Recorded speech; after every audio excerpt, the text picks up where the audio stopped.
Hey guys, I'm Alex Dante and I'm hanging out with Aaron from Betraying the Martyrs. How you doing, man? How are you doing? I'm good. Heavy night last night, so everyone's a little bit shaky, but pulling through.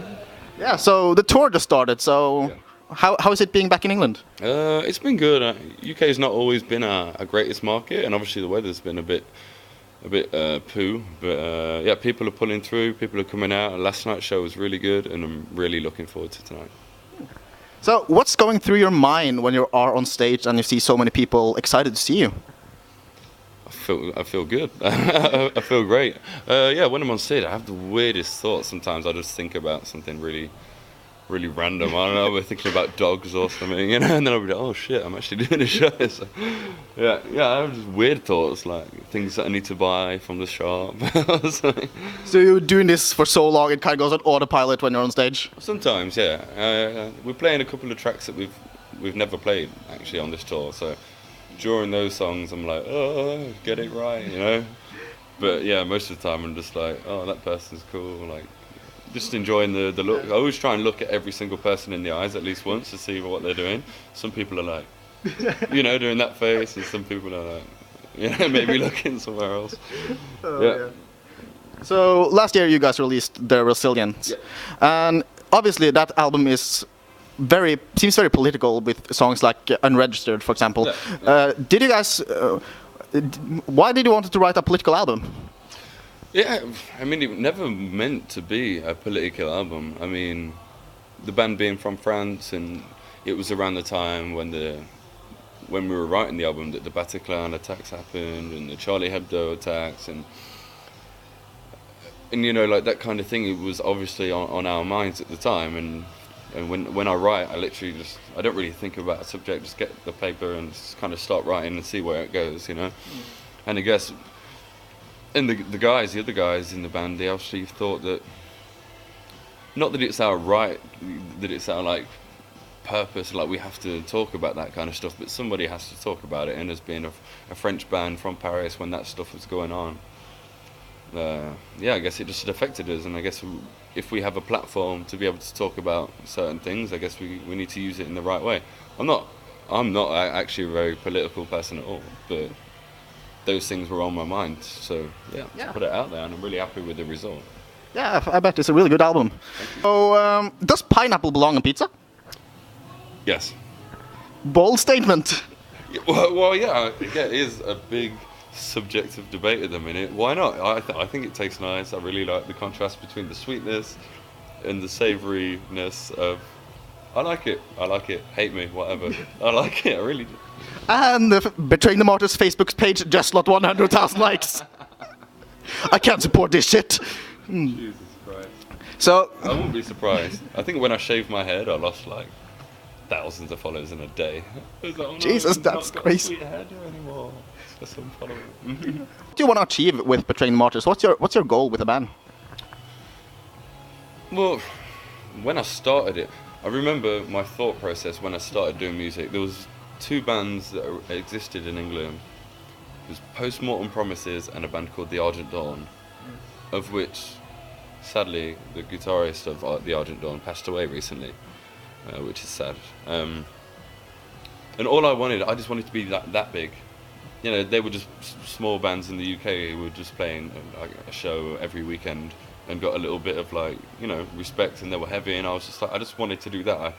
I just wanted to get to that level, and I didn't realise it would go further. And I guess we've achieved it. You know, I just want to play shows, just play good shows like regularly. That's where I get my. I mean, I like being in the studio, and I like all the other aspects of it too. But just playing shows, I really like just playing shows, and that's all I want to achieve. Just keep playing shows.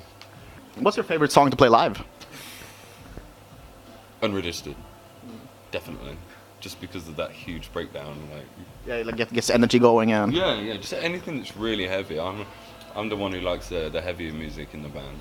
So anything that's just really heavy, it just gets me off, man. So what's the most annoying thing about being a touring musician?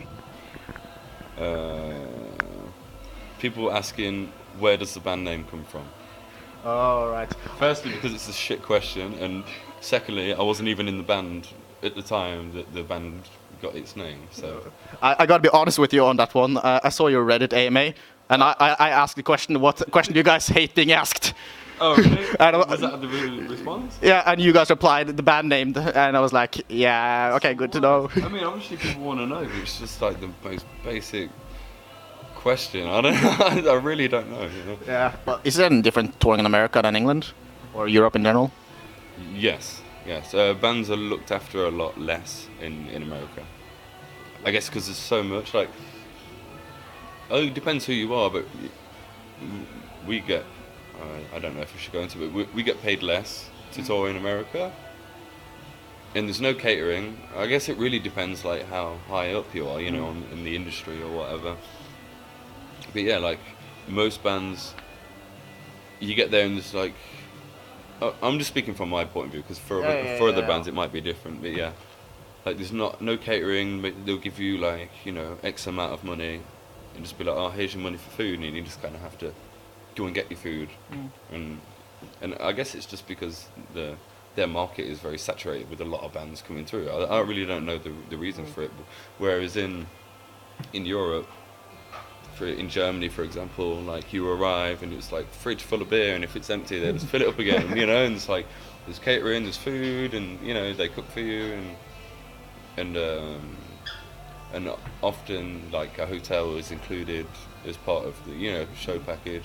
Yeah, there's just a lot of things like that aren't included in America, but also touring in America is awesome just because America's great, the American fans are great, the American bands are great. You know, it's just a different experience, totally different. I prefer Europe, but I do really like the States as well. Well, I think that was my last question. So do you have any final words to sign us off with? Yeah, just thank you for watching. Thank you for supporting the band. Thank you for doing the interview. It was my pleasure. Oh, it was my pleasure. And yeah, just keep watching. Thank you guys. I'm Alex Dante. This has been an interview with Iron Mats from Betraying the Martyrs. If you haven't checked out Resilient, go pick it up. It's amazing. What's your favorite song, by the way? Unregistered. You already I fucking... Or Dying to Live, which we've never played. I got a question. I'm going to edit that out. I'm going to keep it in. Why did you forget? I don't know, because I'm dumb. No, keep it in. It's funny. It is. If you cut it out, come and feel it. If I cut it out, Aaron Mats is going to beat me up. Thank you.